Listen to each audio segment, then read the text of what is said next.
Эфирдеги берүүлөрүбүздү ачык айкын программасы менен улантабыз. Аны мен Каныкей Бозгунов алып барам. Кутман кечиңиз менен. Кече Кадамжайда окуучу кызды зордуктап, анан мыкаачылык менен өлтүрүлүшү бүгүн коомдо үрөй учуруп турган кези. Бирок мындай окуя өлкөдө тилекке каршы биринчи жолу катталып жаткан жери жок. Дегиз эле акыркы учурда өлкөдө аялдарга, балдарга карата зордук зомбулуктун күч алып бараткандыгын коомчулукта айтылып эле келе жатат. Мындай шартта биздин алдыбызда эмне себептен анан эмне кылышыбыз керек деген эки чоң суроо турат. Мына ушул маселенин тегерегинде бүгүн ой бөлүшөлү деп турабыз. Биз менен болуп туруңуз. Студиябыздын меймандары менен тааныштырайын. Ички иштер министрлигинин коомдук коопсуздук кызматынын башкы инспектору Маматисак Өмүрзаков, ошондой эле Муттакалим коомдук бирикмесинин жетекчиси Жамал Фронтбек кызы, Акыйкатчы институтунун аппарат башчысы Аскат Азарбеков. Саламатсыздарбы? Студиябызга кош келдиңиздер. Алгач сөздү Маматисак мырза сизден баштайлы. Акыркы ушу жогоруда айткан окуя боюнча кандай маалыматыңыз бар, ошол тууралуу айтып койсоңуз. Окуя боюнча Баткен областынын Кадамжай районунун ички иштер бөлүмүнө 5 сентябрь күнү кабар келип түшөт. Кыздын жансыз денеси жатканы боюнча. Ошол учурда эле ыкчам тергөө тобу чыгып, ошол жерден кыздын колу байланып, анан мойнунда да жиптери бар экени аныкталган. Анан ошол ыкчам иликтөөнүн натыйжасында ага шектүү катары 3 кылмышкер кармалган. Азыркы учурда соттук медициналык экспертизалар дайындалып, тергөө иштери жүрүп жатат. 3 кармалган киши убактылуу кармоочу жайына киргизилген. Ошол эле күнү болгон окуя ошол эле күнү табылды да? Ошол күнү табылды. Жамал эже, айтсаңыз, буга чейин коомдо ушундай резонанс жараткан окуялар, ошол эле чырактай болгон кыздарыбыз Айза да Бурулайдын окуясы бул сабак болбогондугу көрүнүп турат да. Эмнеге ушундай үрөй учурган окуялар акыркы учурда көп болуп атат? Бул билимсиздиктенби же башка бир себептери барбы? Же биз эфирге чейин сүйлөштүк, бүгүнкү күндө интернет болуп көрбөгөндөй мындай өзүнүн таасирин берип атат да. Ушул нерсе дагы таасирин берип атабы же негизи эле башка дагы себептери барбы? Бул көйгөйдү биз аябай комплекстүү карашыбыз керек. Албетте ошол Бурулайдыкы ал бир өзүнчө иш, бирок ошол иш болуп атканда дагы мындай бир мамлекет ошол МВДны же болбосо ошолорду бир өтө катуу бир жазага алыш керек болчу да. Анткени ошол бул милициянын мындай бир кабинетинде болду деген нерсе да. Анан кийин буга дагы мындай бир көп көңүл бурбай койдук.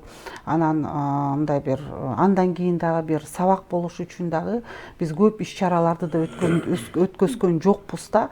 Ошолорго ким жооптуу болсо ошону анан кийин ызылдап ага сот чечимин чыгарды деп ошо менен өзүбүздү токтотуп койдук да. Бирок көпчүлүк учурда дагы биз ошого мындай бир катуу чараларды көрө алган жокпуз. Анткени ошол зордук зомбулук кылып аткан адамдар да сезиш керек да.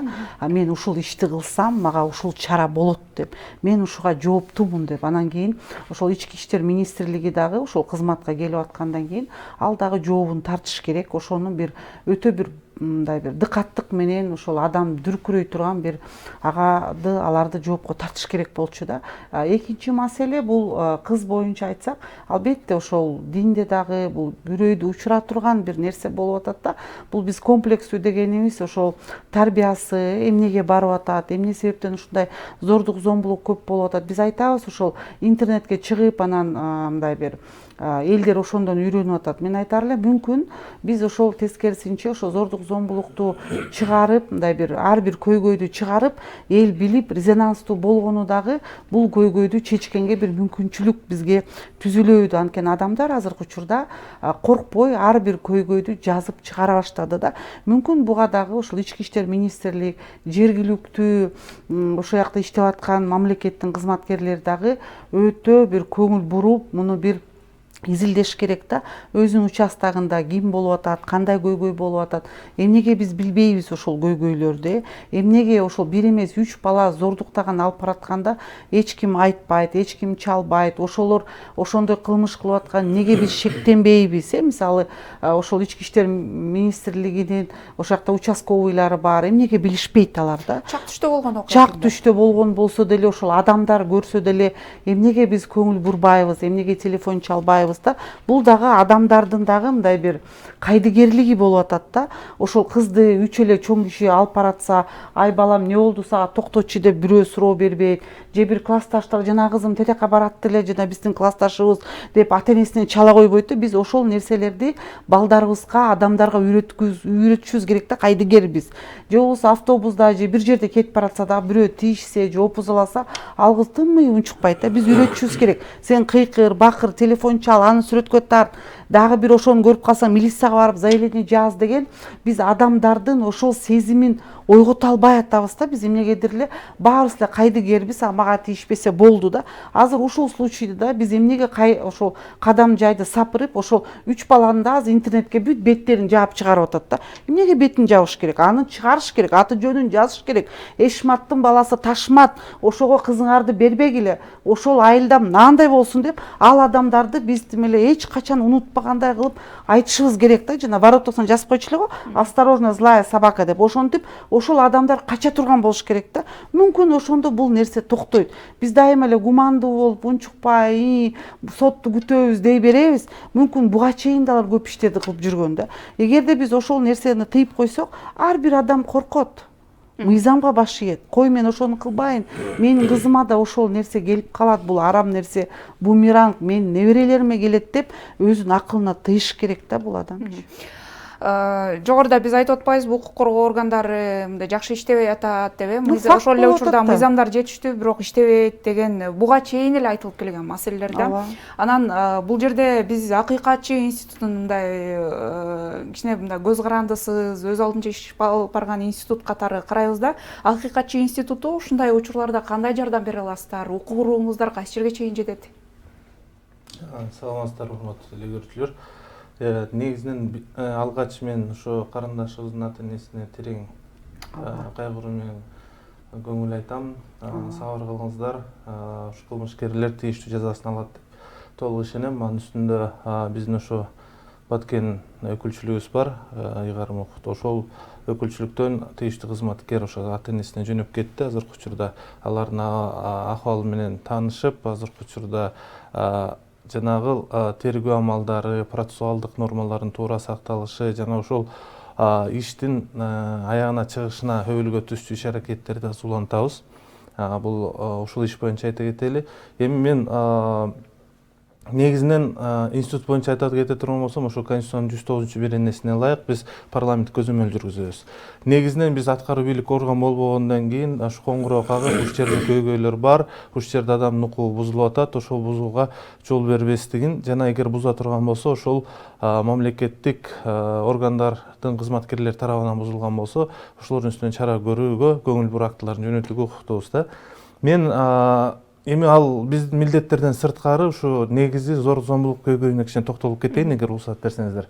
Менин кол алымда азыр турат ушу 2021-жылы 604 баягы сексуалдык зор зомбулук көрсөтүү боюнча иш катталыптыр да. Бул министрликтин маалыматы боюнча. Анын 54% кыскартылып кеткен.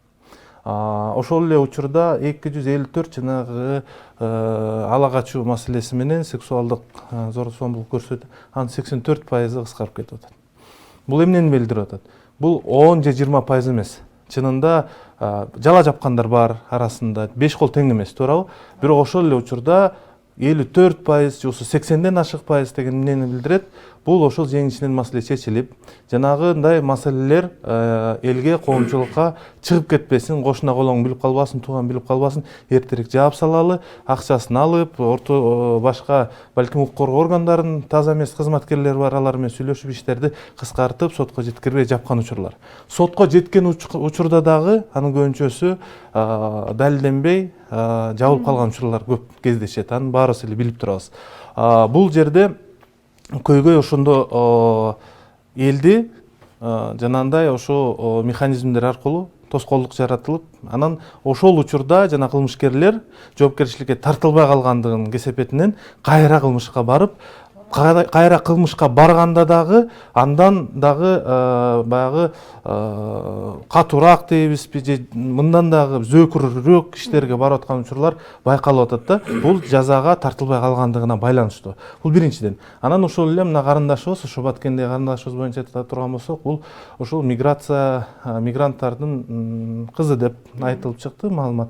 Эми мынакей 2000 мына 100 миңге чейин бала бар. 2021 жылы 80 миң тегерегинде, мына быйыл ошо 8 айлыктын жыйынтыгы менен 90 миңге чукулдаган мигранттын балдары бар.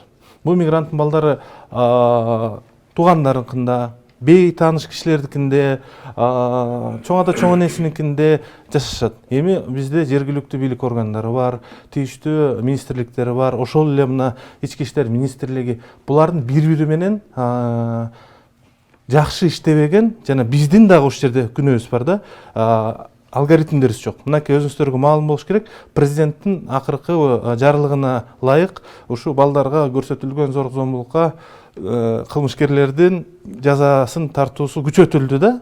Анан ошол бирок ал мыйзам качан иштеп баштайт? Ошол мыйзам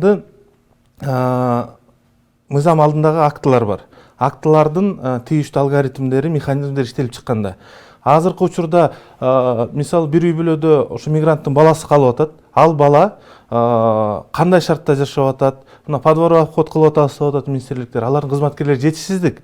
Ошон үчүн жергиликтүү бийлик органдарын биргеликте бири-бирибиз менен эми каражатыбыз жетишпей атыптыр. Макул, аны түшүнүп атабыз, мамлекеттибизде кичине кыйынчылыктар бар экен.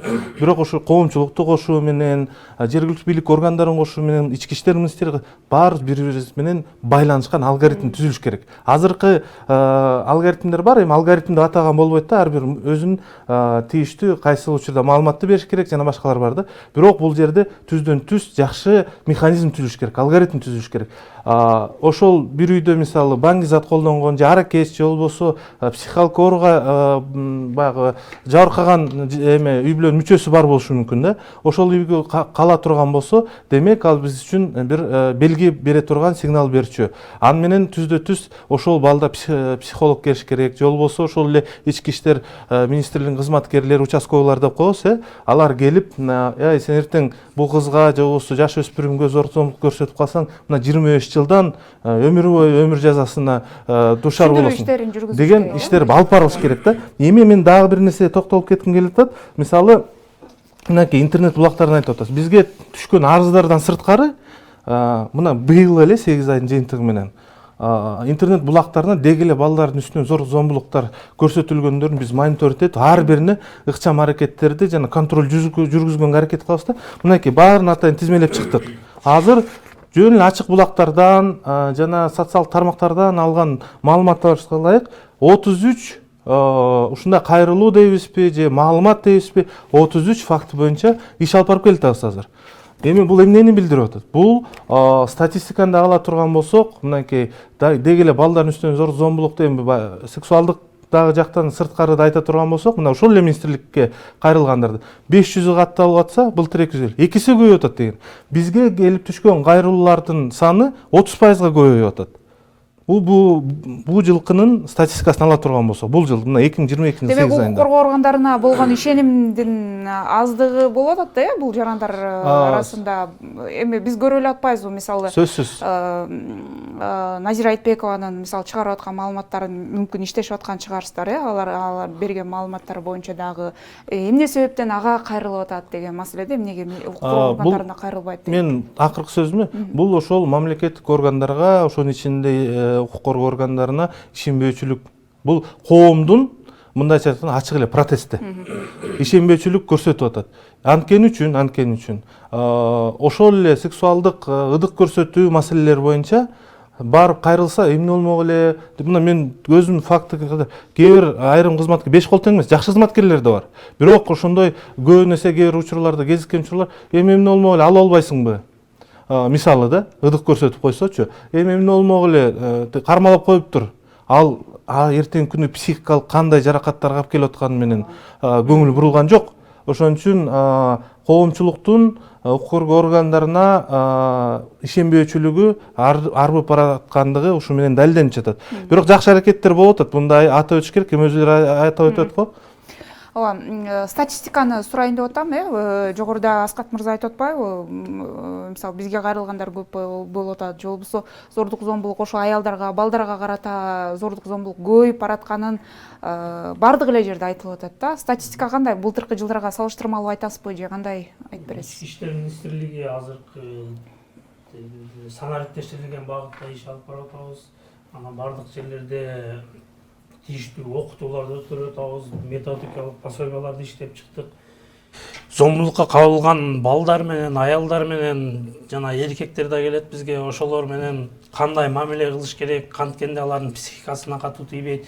Ушул боюнча методикалык китепчелерди чыгарып, жерлерге бардык эмелерге тараттык. Мындан сырткары мыйзам чыгаруу багытында укук бузуулардын алдын алуу негиздери жөнүндө жаңы 2021 жылдын 5-майында мыйзам кабыл алдык.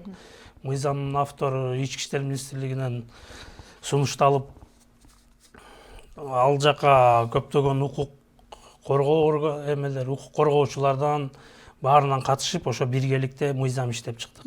Мындан башка жаңы кабыл алынган кодекстер боюнча 3 күндөн 5 күнгө чейинки камоого алуу, үй бүлөсүндө зомбулук жасаган адамдарга камоого алууну кабыл алдык. Ошонун негизинде жана алдын алуу иштеринин негизинде былтыркы жылга салыштырмалуу быйыл 1754 фактка аз катталды үй бүлөлүк зомбулук. Бул 22,9%га аз катталгандыгын көрсөтөт. Бул ошол жанагы жазанын күчөтүлгөнүнөн, жазанын катаалдашынан, алдын алуунун түшүндүрүү иштеринин натыйжасында ушундай аз катталып атат. Негизги себептери эмне? Биз жана сөзүбүздүн башында айтпадыкпы? Эмне себеп болуп атат ушул зордук зомбулуктун көбөйүп кеткендигине? Сиздерде маалымат бар да, мисалы эмне көбөйүп кеткенди? Мисалы жолдошу сабап аткандар көппү же коомчулуктан мындай зомбулук десе эле мындай физикалык зомбулукту айтпашыбыз керек да. Биз психикалык зомбулук бар, сексуалдык зомбулук бар, анан экономикалык зомбулук бар. Үйүндө мисалы аялын карабай эме кылып, экономикалык жактан кысым көрсөткөндөр да бар. Ушулардын баары бизге электрондук журналга катталат. Кайсынысы көбүрөөк? Аялдарга карата болгон зомбулук көбүрөөк болуп атат. Көбүнчөсү үй бүлөлүк, үй бүлөлүк зомбулуктар. Аялдарга карата 4851 зомбулук катталган. Жаш чет электерге карата 131 зомбулук. Эркектерге карата 177 зомбулук биздин электрондук журналга катталган. Жамал эже, жогоруда айтпадыңызбы сиз баягы жазаны күчөтүү бул канчалык таасир берип атат? Биз азырынча айта албайбыз. Жанагы 3 күндөн 5 күнгө чейин камоо бул деле канчалык. Биз коомго аралашып жүргөндөн кийин угуп эле атабыз да, мисалы жакында эле биздин кесиптештер тартып келди, сезим кризистик борборунан жолдошунан жабыркаган келинди. Ал коркутат экен. Мен көп болсо 10 жылга соттолом, кайра чыгып келем, кайра мен өзүмдү билгенимди кыла берем деп, жана 5 күн камат коюп, 3 күндөн 7 күнгө чейин бул укук бузуулар кодекси боюнча, ал кылмыш жаза кодекси боюнча башкача жазалар каралган. Бул жердечи биз албетте ошол мыйзамга чейин негизи адамдар өздөрүнүн укугун билиш керек да. Ошол деле айым турмушка чыгып атканда ал билимдүү болуш керек. Анан ушул кайсы телефондорго чалыш керек, билиш керек. Өзүнүн балдары дагы муну билиш керек. Анан көпчүлүк учурда биз айтып атабыз, эмнеге зордук зомбулук күчөп атат деп атабыз да. Биринчиден бул билимсиздик, экинчиден экономикалык, ички тышкы миграция дешибиз мүмкүн. Ошол үчүнчү болсо эң негизги азыр психологдор айтып атканы, бизде ошол зордук зомбулукту көргөн адамдар кайра эле зордук зомбулукту кылып атышат да. Булар кылышат экен да. Ошон үчүн дагы биз ошол зордук зомбулук көрүп аткан үй бүлөгө аябай түшүндүрүү иштерин кылышыбыз керек болуп атат да.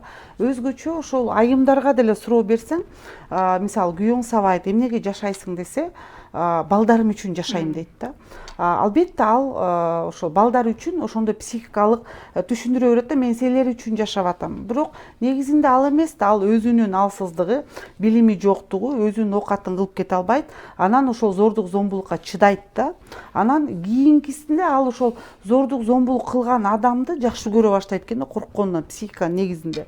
Анан кийин ал ошол өзүнүн балдарын зордук зомбулук кылат. Анан ошол зордук зомбулукту көргөн үй бүлөнүн балдары кийин мен такыр аялымды урбайм, мен ушинтем дейт, бирок кайра эле зордук зомбулук кылат да. Бул психикасы бузулган адамдар мындай бир цепочка болуп эле кете берет экен да.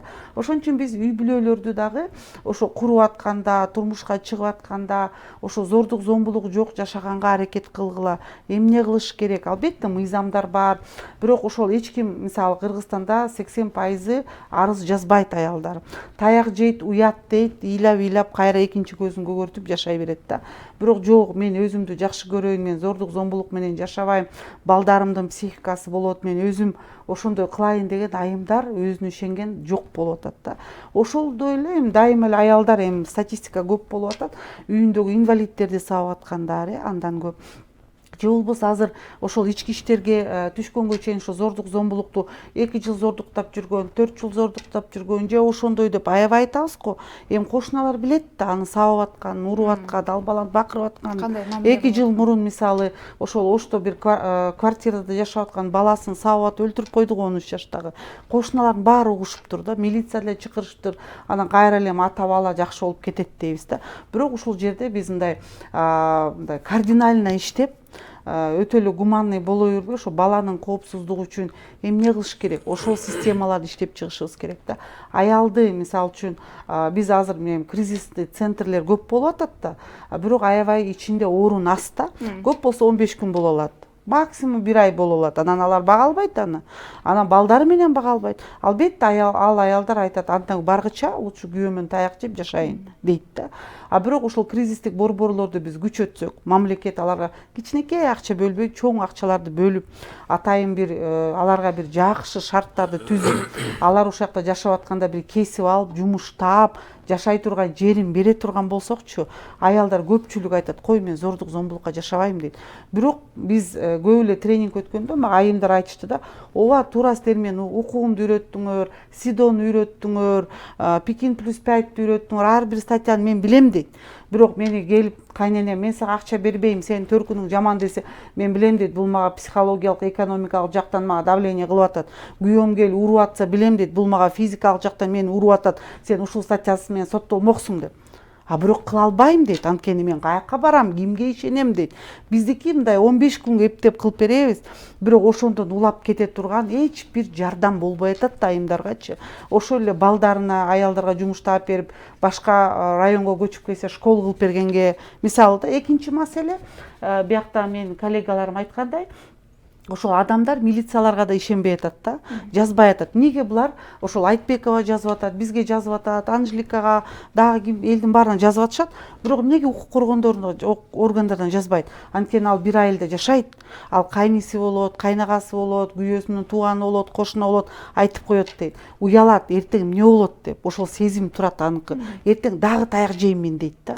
Анан ыйлап ошол эмелерге интернеттен отуруп алып жазып, жок дегенде арманымды айтып алайынчы, келиндердин группалары бар го, отуруп алып ошол армандарын жазат да, мен күйөөм ушинтип турат, эмне кылам, совет берсем, бирок биз деле аларга материалдык жактан жардам берип, мына жумушуң, мына деп, мисалы Союз убагында ошентип койчу да, мына мынуңду, бирок азыр эчтеке кыла албай атабыз да, жөн эле түшүндүрүү иштерин кылып атабыз биз. Акыйкатчы институту сиздерге ошентип көп болуп атат деп атпайсызбы, кайрылгандар? Мындай пландарыңыздар ушул мындай шартка жараша өзгөрүп атабы? Иш аракеттериңиздер? Албетте сөзсүз түрдө өзгөрүп атат. Эмне кылсак деген, мисалы, Жамал эже айтып атат, жанагы кризистик борборлорду көбөйтсөк деп, ошолорго шарт түзсөк. Биз жылдык баяндамалар сунуштарыбызды беребиз. Эми андан сырткары мындай өзгөрүп аткан дагы бир айтып өтсөк, ООН тармагына, БУ тармагына билесиздер, Международный пакт гражданских политических правах деген бар. Андан сырткары КЛДЖ деген бар. Андан сырткары мынакей Конвенция против пыток деген бар. Ошол жерде адам укук укуктарын коргоо атайын комитет бар. Ошол жерге 2014-2018 жылга карата 2020 жылы жылдык ошо периодический доклад деп коет, докладты мамлекеттик доклад берилген да. Анан ал докладдарга тийиштүү суроолор кайра берилген. Ошол суроолорго жооп иретинде быйыл мамлекет өзүнүн докладын берет. Бирок ошол эле комитет тарабынан, ООН комитет тарабынан берилген суроолордон сырткары, андан сырткары мисалы биздин мамлекеттик органдар берген докладынан сырткары калып калган көйгөйлөрдү, бул мамлекет сындаш эмес, негизинен ушул көйгөйгө көңүл буруу, маселени чечүү, каражаттарды бөлдүрүү максатында ошол альтернативдүү докладты бергени жатабыз азыркы учурда. Ал жерде негизги көйгөйлөрүбүз, маселелерди ошол тергөө учурунда, соттук териштирүүлөр учурунда кандай көйгөйлөр чыгып калып атат, эмне үчүн иштер кыскарып кетип атат, кандай себептер менен. Ошол судебный практика деп коет, жана следственный практика ошонун баардыгын карап чыгып туруп, өз сунуштарыбызды биринчиден берип атат. Андан сырткары ошол мына статистикалардын баардыгын алып туруп, өзүбүздүн сунуш пикирлерибизди азыр 10го чейин чыгарып атабыз да бул маселе боюнчачы. Бул бирден бир ошол мамлекетке бир жардам берүүчү механизмдердин катары. Бирок мен дагы бир нерсени атап өткүм келип атат. Азайды деп атпайбы, азайгыды дегенге балким азыркы учурда ушундай маалыматтар. Бирок мынакей 2021 жылы 10.151 үй бүлөлүк зордук зомбулук катталган экен. Анын ичинен 9.038 коргоо ордерлери деп коет, коргоо ордерлери берилген. Анын 8.000ден ашыгы аялдарга берилсе, 300гө жакыны 290 канча балдарга берилип атат. Буну менен эмнени айткызгым келип атат? Бул көйгөй бар азыркы учурда. Эң чоң көйгөйлөрдүн бири. Муну менен биз бул улуттук коопсуздукка таасир берүүчү көйгөйлөрдүн бири болуп атат. Сиз жана башында эфирге чейин атап өтпөдүңүзбү? Бул адамдардын сабатсыздыгы, билим деңгээлинин төмөндөп кетиши, жарандардын караңгы болуп аткандыгы маселелерин. Ушул жагдайда дагы көп маселелер болуп атат да. Буну дагы атап өтпөсөк болбойт. Мындан сырткары дагы атап өтөлү, ар бир кейс боюнча ушу Назира Айтбекова ким каяктан маалымат чыгарбасын, кишилер жетишпей атат чынында. Бизде болгону 90 мамлекеттик кызматкер бар Кыргызстан боюнча. Жетишпесе да ар бир кейстин аркасынан жүрүп атабыз азыркы учурда. Жүрүп, анткени үчүн биздин приоритеттүү багыттардын катарына коштук. Бул ушу үй бүлөлүк аялдар жана балдардын укуктарын ошол тармакта иштер алып барылып жатат. Биздин берген сунуштарыбыз, биздин берген көңүл буруу актыларыбыз жана башка маселелерибиз көңүл сыртында калып калган учурлар болуп атат. Эмнеге дегенде, азыркы мыйзамыбыз тийиштүү баягы мүмкүнчүлүктөрдү бербейт да. Анан ошого байланыштуу учурда ошо акыйкатчы жөнүндө конституциялык мыйзам долбоор иштелип чыгып жогорку кеңешке кирген жатат. Ошол жерде биз берип аткан сунуштардын жана биздин көңүл буруу актыларыбыздын негиздүү түрдө аткарылышы. Бул биринчиден. Экинчиден, жанагындай адам укуктарынын бузулган учурлары болсо, биз аныктап чыксак, ошону тийиштүү органдарга чейин берип, сотко, жогорку кеңешке кайра карап чыгууга мүмкүнчүлүк түзүү. Анткени үчүн бизге кайсыл убакта келип атат? Бизге жогорку соттун чечими чыккандан кийин акыркы үмүт ушу акыйкатчыда бар болуш керек, омбудсменде менин укугум бузулду деп келишет да. Анан биз болсо, эми жогорку соттун чечими чыгып калыптыр, биз эчтеке кыла албайбыз деген жооп менен элди кайтарып атабыз да. Ошол нерселерди жокко чыгаруу максатында ошо бизде эл аралык тийиштүү конвенцияларыбыз бар, жана мына Париж принциптери деп коебуз, ошо улуттук укук коргоо орган адам укуктарын коргоо органдарынын тийиштүү принциптери бар да.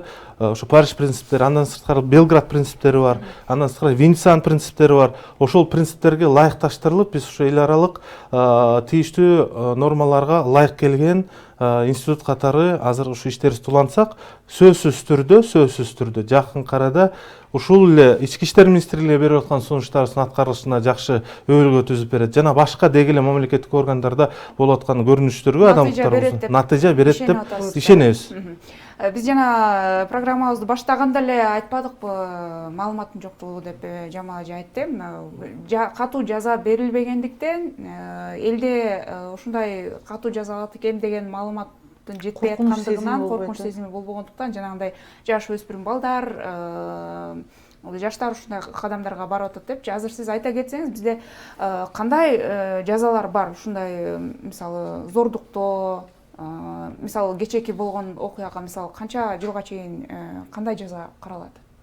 Жазаларды Ошо жазаларды айта кетсеңиз, эми биз деле бул программада эле мындай элге түшүндүрүү иштерин жүргүзүү максатында да. Азыр угуп аткандар билип алса дейбиз да. Көрүп аткандар. Ички иштер министрлигинин тергөө кызматы ишти тергейт. Бул азыркы болгон окуя баарыбыздын жүрөгүбүздү оорутуп турат. Милиция кызматкери болсок да биз деле адамбыз, баарын жүрөгүбүз менен сезип, жүрөгүбүз канап кайгырып турабыз. Анан биз тергөө органдары кынтыксыз ишти тергеп, сот органдарына жиберет. Жазаны сот гана чегерип көрсөтөт. Негизи кандай мыйзамда кандай мисалы жазалар бар ушул сыяктуу окуя кылмыштаргачы? Эң катаал жаза өмүр бою Эркинен ажыратуу. Эркинен ажыратуу. Ошол эле зордуктоо, Киши өлтүрүү. 25 жылдан 25 жылдан өмүр бою. Тем более групповой. Азыр эми коомдо ушул окуядан кийин мындай ар кандай нерселер, эми бул баягы мындай ич ачышып, баягы жүрөк тилинип аткандан улам айтылып аткан нерселер, баягы өлүм жазасын бериш керек буларга же ташбаран калыш керек. Буга чейин кастрация маселеси айтылып келген, ушундай нерселерге сиз сөзүңүздүн башында айттыңыз да, жазаны күчөтүш керек деп. Сиздин оюңузча кандай жазалар болуш керек? Эми мен ойлойм, ушу 25 жыл анан өмүр бою деген бул жетиштүү эле. Бирок биз бул жерде мындай албетте эми ташбаран кылсак, бул бир показательный болмок да, элдердин жүрөгү түшмөк, туугандарым баары көрөт менин ким экенин. Бирок бул ошол адам укугу боюнча биз кыла албайбыз да. Биздин мыйзамдарга туура келбейт. Бирок ушул жерде биз ачык айтышыбыз керек да. Мен дагы бир жолу айткым келет, аларды жаап, жашырбай, эл көрсүн, билсин. Эмнеге биз өлгөн кыздын жазып атса, мен аябай үрөйүм учурады да. Дагы өлгөн кыздын ата энесин бирөө сен туура эмес тарбия бергенсиң деп дагы комментарий жазып атышат да. Эми ошол адамдар кандай адамдар мен билбейм да. Бул жерден эми биз ошол адамдарга өзүнүн укугун үйрөтөбүз. Бирок ошол жазада дагы адамдар коркуш керек да. Бул жерде да мүмкүн ушул иштерди президент өзү контролуна алып туруп, муну аябай бир показательный кылышыбыз керек болот. Анткени ошол квартал сайын эле бир кызыбыз өлүш керекпи? Ошол мыйзам мындай бир показательный болгонго чейин. Сабак болду. Сабак, бир чоң сабак кылышыбыз керек да. Элдердин үрөйү учуп, жүрөгү түшүп, кокуй ошондой болбо деп ар бир үйдө айтылыш керек да бул маселечи. Анткени бул бирөөнүн чырактай кызы да. Эч ким буга гарантия боло албайт, башка да бирөөнүн кызы болоруна. Бул жерде дагы биз ошол баарыбыз жанагы мындай бир союз убагында бизди сен стукачсыңбы деп жаман көрчү да, бирдекени айтсаң, унчукпа стукач болбо деп.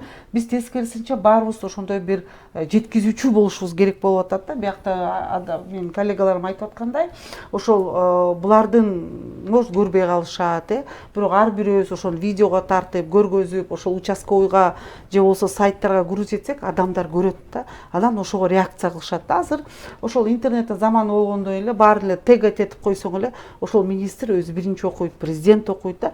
Ошондой нерселерди биз аябай колдонушубуз керек болуп атат да, өзүбүздү сакташ үчүн. Мүмкүн ошол коррупционер деп атабыз, ошол эмнеге иш кыскарылды. Ошол айылда деле активисттер бар да, ошол иштердин баарын чыгарыш керек да. Андай аркасынан түшүп биз тажал болушубуз керек да. А ол болсо биз оңолбойбуз. Эгерде биз балдарыбызга жаркын келечек кылып беребиз десе, көчөлөрүбүзгө эмнеге лампочкаларды койбойбуз? Өзүбүз эле кое алабыз, ал кымбат нерсе эмес. Эмнеге ошону кылбайбыз? Кайдыгербиз. Подъездибизге 5 лампочка коюп, ошондой нерселерди биз жарандардагы ошону талап кылышыбыз керек болуп атат. Ал мэриядан болобу, акимияттан болобу, өзүбүз дагы кошо иштешибиз керек. Эмнеге биз милицияга биригип алып, бир патруль болуп иштебейбиз кечинде? Чогуу карайлы, ай эмне минтип атат, карап койчу, эмне жерде бир мас кетип атат. Чотто мына үй бүлө жакшы эмес, түнкү саат 2ге чейин свети күйүп атат. Эмнеге онду уктабайт дебейбиз да. Ошол нерсени биз адамдарга киргизишибиз керек болот. Жарандар талап кылса, мыйзамдар иштейт деген ойду айткыңыз келип атат да. Бирок ошол эле учурда кайра эле жанагы маселеге келип такалып атпайсызбы? Укук коргоо органдарына ишеним. ишендиктин жоктугу. Эми бул ишенимди көтөрүш үчүн дагычы бул жарандар иштеш керек да, бүт эле ошол демократиялык мамлекеттерди карап көрсөңүздөр, эмнеге ошол чиновниктерди кантип иштетишет булар? Анткени баары лупанын астында да.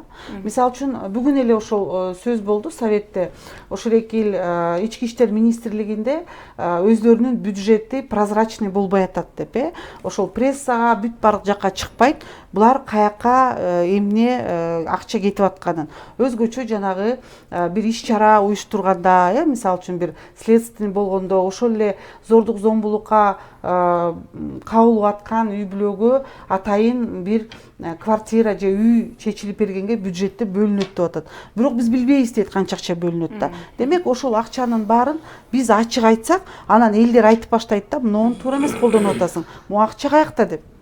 Убактыбыз өтө азайып баратат. Акыйкатчы институтунун ушул жазалар боюнча пикирин билгим келип атат да. Кандай позицияңыз? Азыркы учурда жанагындай ташбаран деген маселеден мен алыс болгула деп чакырып кетейин биринчиден. Анткени үчүн биз жакшынакай мамлекеттебиз, мамлекетте тийиштүү мыйзамдарыбыз бар. Мыйзамдардын аткарылышында маселе жатат. Жана ошолорду колдонуп аткан учурда тийиштүү иш аракеттерди жана мүмкүнчүлүктөрдү колдонуу учурунда бул сөзсүз түрдө укук коргоо органдарынын квалификациялык деңгээлинен, сабаттуулугунан, андан сырткары учурдагы акыркы киргизген мисалы ушу балдардын үстүнөн зор зомбулук көрсөтүүгө каршы деп багытталган мыйзамдар жана президенттин указы эң жакшы бир көрүнүш катары бааласак болот. Эми ушундай эле эгер иштесе, ушундай эле көрүнүштөгү, ушундай эле лакаптагы мыйзамдарды ушу аялдардын үстүнө зордук көрсөтүлгөн учурларда эгер киргизсек, бул сөзсүз түрдө дагы бир жакшы натыйжасын берет. Азыр билесиздер, мынакей ошол мурун штраф деп киргизип койгон болчу, штрафты өзгөртүп, азыр мынакей камакка алуу маселелерин көрсөтүп атат. Анан жанагы охранный ордер деп атат. Охранный ордерди качан берет? Качан гана жана же болбосо ишти качан козгойт? Мына семейный насилиянын эң негизги маселеси. Жанагы арыз жазгандан кийин экспертизадан өтүп келиш керек, аны потерпевший деп табыш керек, жана башка ушундай процедуралар өтөт. Ага чейин уже унутулуп да калат.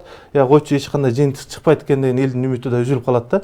Эми бул өтө ушу механизмдерин туура баягы колдонбой жаткан учурлары да. Ошол учурларда кээ бир учурларында сөзсүз түрдө эмне үчүн баласы менен энеси үйүнөн чыгып кетиш керек? Бүгүн мынакей Динара Шымова депутат жакшы айтып кетти. Жаңы мыйзам долбоорун чыгарып атышыптыр.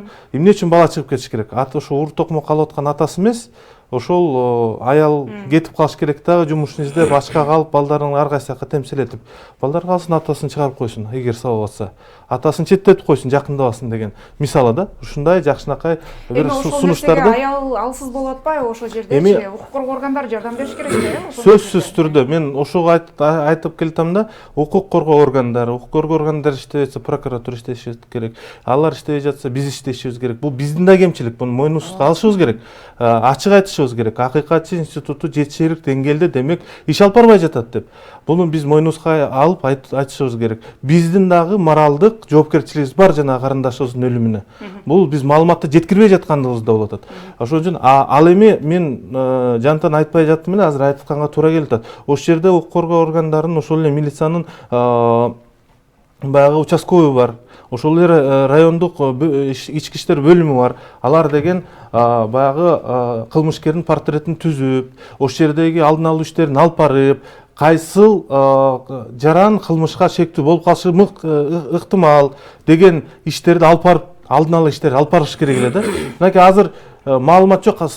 Бизде кандай маалымат? 3 киши боюнча сразу ички иштер министрлиги жок деп айтыш керек болчу. Буга чейин балким шектелүү болгон, же болбосо кармалган, же соттолгон, же анан жана ачыктап салыш керек, ташбаранга алып салыш керек депчи. Бул дагы эми жазасын алыш керек сөзсүз түрдө. Бирок жанагы сүрөттөрүн чыгарып деген бул тергөө амалдарын ачык болуп чыгып кетиши, балким арасында бирөө кошулуп калгандыр.